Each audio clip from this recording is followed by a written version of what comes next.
Hello friends, नमस्कार। हम लोग आज 10 क्लास का गणित पढ़ेंगे और 2022 का पेपर हल करेंगे। परीक्षा के देखते हुए वीवीआई क्वेश्चन लिए हैं। तो चलिए हम लोग पहला क्वेश्चन की ओर चलते हैं। पहला क्वेश्चन है tan 21 डिग्री बटे में cot 69 डिग्री।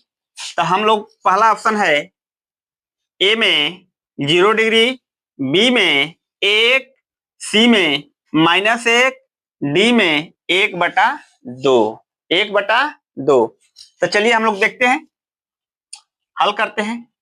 अब यहाँ पर दिया हुआ है tan, तो फॉर्मूला होता है cot theta equal to tan 90 degree minus theta होता है। यहाँ पर हम लोग को cot का मान 69 डिग्री है, यहाँ थीटा है तो यहाँ 69 डिग्री है। तो हम लोग लेते हैं cot 69 डिग्री बराबर tan 90 डिग्री माइनस, यहाँ पर थीटा है तो थीटा रखें, यहाँ पर 69 है तो 69 रखेंगे, 69 डिग्री। अब हम लोग आगे चलते हैं। cot 69 डिग्री बराबर tan 90 में से 69 घटेगा, 21 डिग्री बचेगा। अब देखिए हम लोग सवाल की ओर चलते हैं। सवाल है, हम लोग का सवाल क्या है, tan 21 डिग्री अब बट्टे में cot 69 डिग्री। तो cot 69 डिग्री का मान कितना है, tan 21 डिग्री। तो यहाँ पर हम लोग डायरेक्ट रख देते हैं tan 21 डिग्री। जब वैल्यू दोनों बराबर है कटेगा, इसका मान 1 आएगा। तो हम लोग ऑप्शन देख चुके हैं। तब ऑप्शन ए में है 0, बी में है 1, सी में है -1, डी में है 1/2। तो इसके अनुसार हम लोग का ऑप्शन नंबर 2 राइट होगा। चलिए हम लोग दूसरा सवाल की ओर चलते हैं। दूसरा सवाल है, यदि किसी वृत्त की परिधि और क्षेत्रफल का परिमाण समान हो तो वृत्त का व्यास होगा। समान का मतलब गणित में होता है बराबर। इसका जो परिधि है और क्षेत्रफल है दोनों आपस में बराबर है। तो हम लोग देखते हैं, आगे देखते हैं। चलिए आइए। तो वृत्त का परिधि का फॉर्मूला क्या होता है, तो 2 पाई r बराबर यहाँ क्षेत्रफल दिया है तो क्षेत्रफल का फॉर्मूला पाई r स्क्वायर। अब हम लोग देखते हैं यहाँ पर 2 गुणे पाई गुणे r बराबर पाई गुणे r। अब यहाँ पर इधर आएगा तो एक r से हम एक r क्या कर दिए, कटा दिए, पाई से पाई कटा दिए। अब हम लोग को r बराबर 2 बचा, r बराबर 2 आया। लेकिन हम लोग को बताना है वृत्त का व्यास। तो हम लोग जानते हैं वृत्त का व्यास अर्थात d बराबर 2r होता है, 2r होता है। इसलिए d बराबर 2r गुणे r का मान हम लोग कितना निकाले हैं, तो 2। तो d बराबर क्या होगा, 2 दूना 4। तो चलिए हम लोग ऑप्शन देखते हैं। ऑप्शन ए में है पाई इकाई, ऑप्शन बी में है 2 इकाई, ऑप्शन सी में है 3 पाई इकाई, ऑप्शन डी में है 4 इकाई।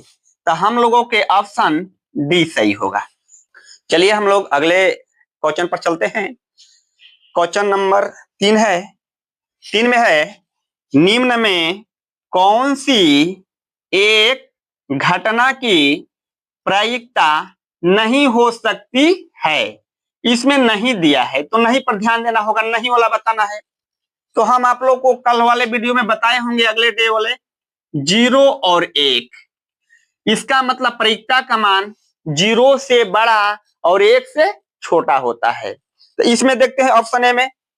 ऑप्शन ए में है 25%, बी में है 2/6, सी में है 3/4, डी में है 3/2।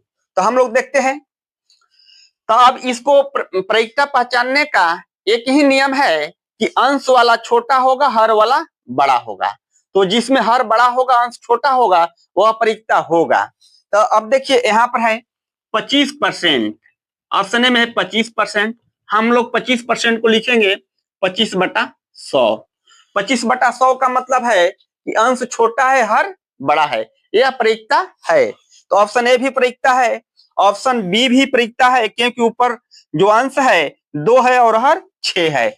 ऑप्शन सी भी परिक्ता है, अंश 3 है और हर 4 है। लेकिन ऑप्शन डी अंश 3 है और हर 2 है, इसलिए ऑप्शन डी राइट होगा हम लोग का आंसर।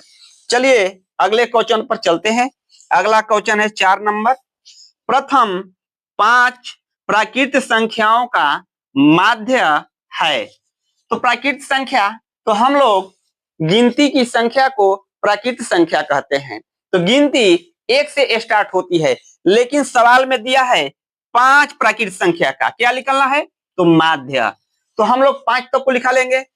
तो प्राकृत संख्या शुरू में 1, 2, 3, 4 और 5, और टोटल संख्या कितनी है, तो माध्य निकालने के लिए 1, 2, 3, 4, 5, 5 से भागा दे देंगे। अब यहाँ पर इसको जोड़ेंगे तो 1 और 2 3 और 3 दूना 6, 6 4 10 और 5 15, 15/5 होगा। जब कटाएंगे तो कितना आएगा, 3 आएगा। हम लोग ऑप्शन देखते हैं। ऑप्शन ए में है 2, ऑप्शन बी में है 3, ऑप्शन सी में है 10, ऑप्शन डी में है 20। तो ऑप्शन के अनुसार हम लोग का आंसर बी राइट होगा। चलिए अगले क्वेश्चन पर चलते हैं हम लोग फिर।